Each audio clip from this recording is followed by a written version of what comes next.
Hey, welcome to The Sinner and the Saint. I'm Melissa Bell. And I'm Allison Kane. So today is going to be really fun because I texted Allison and said, hey, I think we should do a podcast on what men really want, and we should take a poll. And then I forgot about the text and everything that was in it. And so I showed up to record today, and Allison's like, are we recording what men really want? I was like, oh, wait, no. Because she had like 4 more ideas since then. Right. Luckily, Allison did her homework. And so I'm going to be just as surprised as you are to hear about what men really want. And yes, she did take a poll. Are you going to tell us who you polled or no? No. Okay. Darn it. Now I have to guess in my head. I'll Yeah. keep it to myself. Yeah. And I think this is, when we say this, especially as Christmas approaches, I mean, you think, okay, is it a fishing pole? Is it a new wireless Bluetooth speaker that you can throw in the water or accidentally drop in the lake when you're fishing? Right. Or is it, a new gun case or golf clubs? And no, we're not doing any of that. Okay. Well, darn it. If you still need a gift for your husband, I guess You're on your own. You're on your own. But actually, most men get what they want. I mean, if they want it, they get it a lot of Right. times. It's hard to buy each other gifts as you get older, I think, and actually surprise one another with it. But in this way, you don't even have to spend money. I like it. You can give them something that they actually really, really want that isn't materialistic. Wow. It sounds like you found like the niche for gift giving for men. I can't wait to hear it. Well, it's actually pretty simple. Okay. Oh gosh. Okay, what is it that you want mostly from your spouse? Is it a cashmere sweater, or is it like appreciation for all the cooking and the cleaning and the carpooling and Yes, all of that. Also, like, I guess, like you said, just acknowledgement of what I did. Like, I very proudly mopped all the floors. Oh. And, I have football players and construction Yes. guys in my house. And so it felt so good. And I knew it would only last a couple hours. But it does feel good in the moment. Right. But then I literally went to him and was like, hey, I did mop all the floors today. Like, what was that, Melissa? Did you need a little token or something? Well, we do, and I think everyone does, right? It's so we think that it's so complicated. Yeah. But it's really not complicated what men really want. If we will take sometimes our pride, sometimes our resentment, Oh. sometimes our anger, maybe not like throwing fist anger, but just our pettiness. If Yeah. we'll approach it with a humble heart and think, what do I want?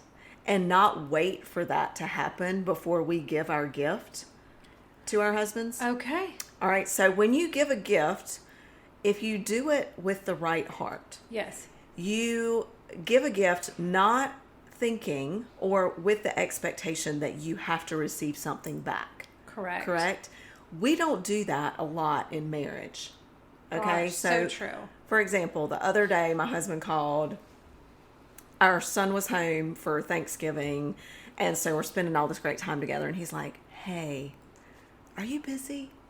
And he had forgotten like the insoles to his golf shoes because he had taken them out. Whatever, long story. Well, the club, he was playing golf at this club, and it was 25 minutes away. Oh. Well, I was like, you know what? I'm going to do that. And so I came home. At first I was like, we're doing, and then I called back and I said, I'll do it. Where do you want me to drop them off? And I did it. I came home, I got them, I drove out, and that actually meant so much to him. I had no idea. So this morning when I needed a quiche, but I didn't have time to pick it up for this thing, he said to me, hey, I don't have to be at work till whatever. They open at 7:30. I'll go pick up your quiche and bring it back and put it in the refrigerator for you. You were sowing seeds. I was like, wow, thanks. Nice. So anyway, long intro to say men really don't want things too different from what we do. Yes. We just don't think of it that way. So, first thing they want is openness. They want, Do they? Tell me about that. well, when I say openness, communication, okay, and honesty and affection. That's an openness, like a vulnerability. Like, don't think they can read your mind, because they can't. And if you want something or something hurts your feelings, you need to be open and you need to communicate it, because you can often sit in the corner Yes. and be grumbly and angry, and they're clueless. I don't mean that in a mean way. I mean, they don't know what you're feeling. They cannot read minds. Right. That's not their superpower, nor is it yours. You think it's yours. I think it's mine. We're actually a little bit more intuitive. But they would love it. Most men would love it if you would just say exactly what you mean, exactly what you're feeling, and not beat around the bush or throw out clues that they have to decipher. Right. I do hear that, and I believe that is true. Mm-hmm. However, what men don't want is a dumping session about true. all the drama in your friends' lives. Oh, yes. Yeah. So when you said openness, I'm like, do they? I don't really think they want to hear from about us. you in those situations, like, don't just pout in the corner. Don't Right. just get mad and stomp around the house. Don't assume and expect that they're going to know exactly what you want for Christmas. I mean, sometimes they do, and that's great. I mean, there are men with that superpower that I think they're very few and far between. Right. Most of them just want you to communicate and tell them. Yeah. And they're happy to oblige. Right. Most of the time. Yeah, don't You go, know? well, if he really loved me, he would know what I want for Christmas. Yeah, that's not fair. That's And then- almost like a trick. Right. Setting both of you up for failure Right. and disappointment. Okay, this is fun. Keep going. Yeah. Respect. Oh, amen. Okay? Yes. I think this should be number one.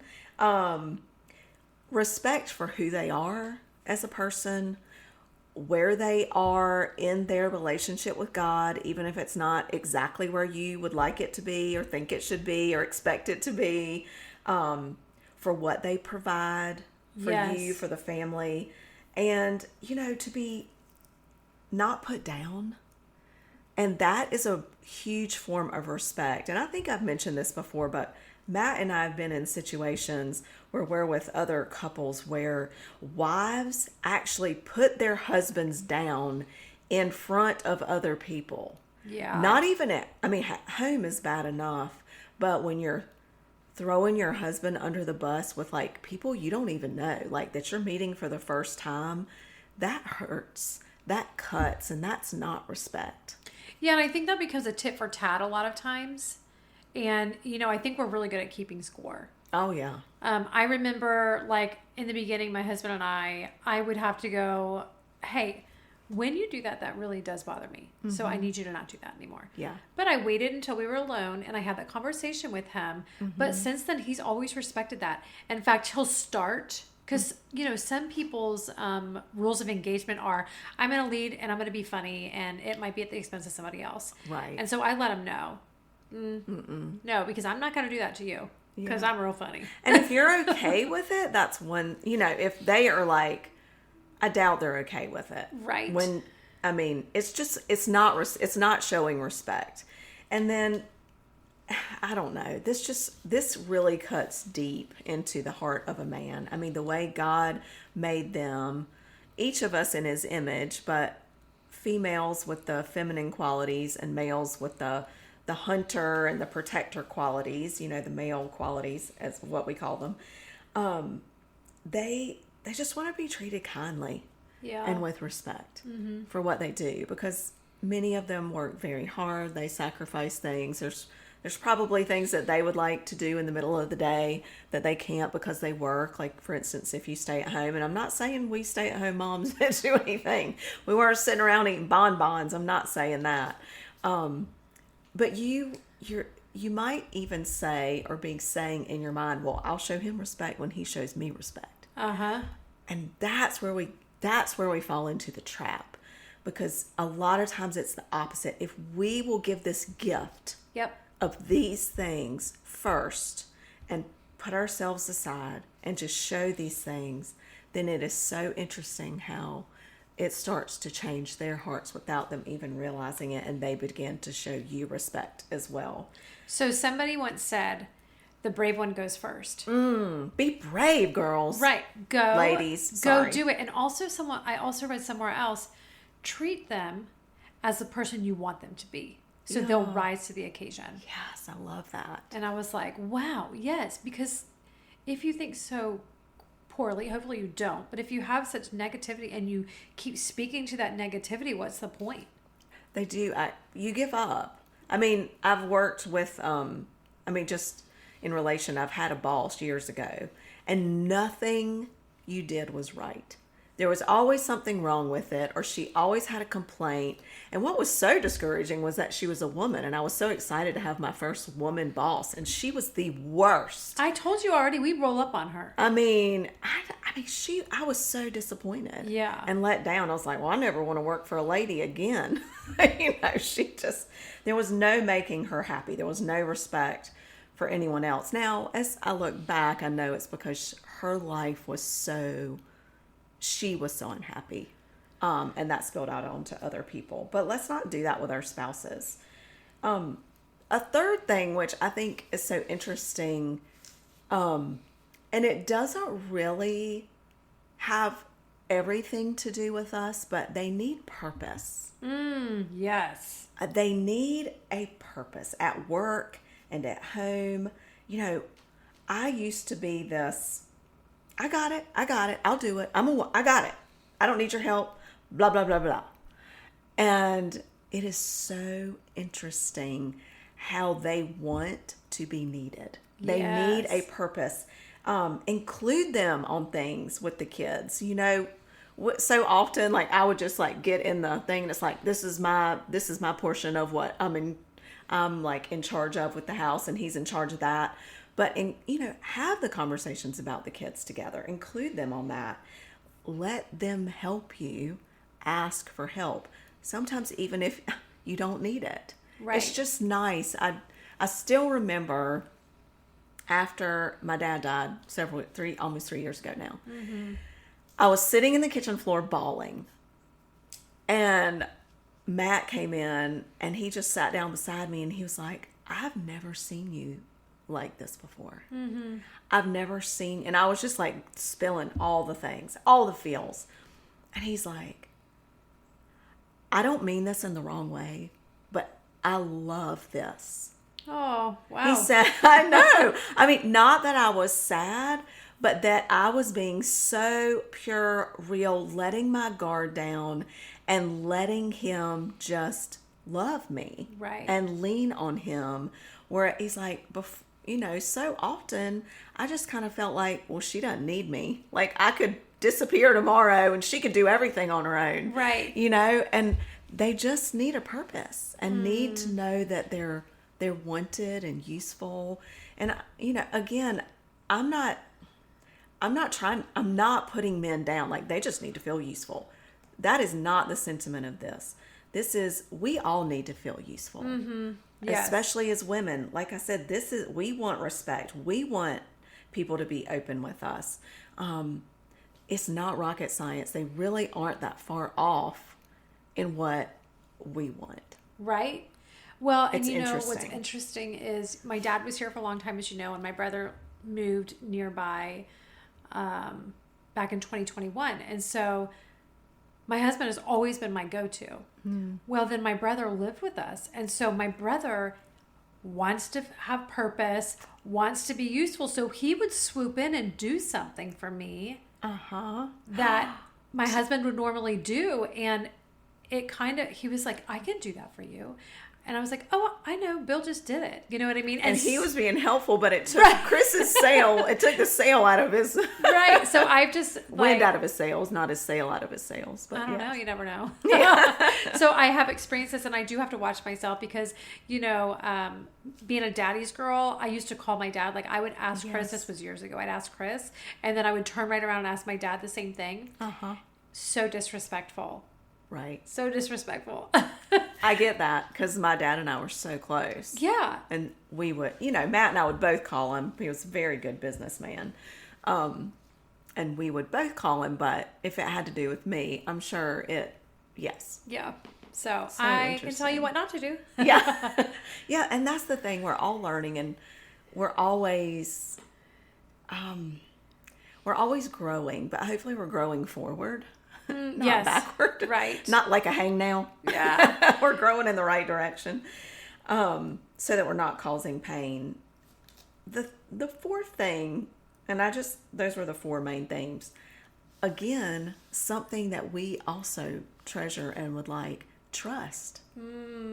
Yep. A dependable partner that they can rely on. And that really goes back to all of these things that we've talked about, which that's why I put it last. They want to trust that we will be there for them. Mm-hmm. They trust that we'll be open and honest with them and communicate. And I think learning to communicate well, okay, again, some of this can be just what we need, how we need to do things. And also just trust that they'll be treated kindly when they walk in or when they make a mistake. Trust that we love them and we feel like they are vital to our marriage, that we need them. Yeah, I think we do. You know, when we've been where we are, meaning, you know, our kids are older and everyone's a little more self-reliant, we can easily create our own little world away from our husband. And I think that's a small trap. Not a small trap, it's a big trap. Yes. And so there are a couple things that we can do to make our husband understand that he is important. If he walks in the door and you're on the phone, try to tie it up, right? Yeah. And say, hey, let me call you right back. Chris just walked in the door. Number one, he heard me say that, so it lets him know that he's more important, right? That's right. Also, I make sure, even if I'm out on a walk, I make sure I'm always there to give him his coffee. I pour his coffee into his little mugs, and I send him out the door. That's so important to him, right? I think. He would probably miss it if you stopped. Right. Or he'd think you were mad at him or something was wrong. Right. So little things like that. And another thing that's been interesting, and you've experienced the same thing, our boys are the same age, we're raising someone else's husband. Right. And so, like, as your kids, I'm sure you've seen this with Cully, as they get older, they need these same, like, they need to find their purpose. If your son is wallowing right now, I don't know how to guide him and direct him, but man, pray that he will find a purpose. Because I've seen that in my son recently, and just, you know, he's leaps and bounds because it's been the, you know, ripple effect of one thing leading to another good thing, to the purpose, to the confidence, to the respect. And so respecting your kids and no longer treating them like they're your babies. Yes. This transfers to absolutely to your kids. Yeah.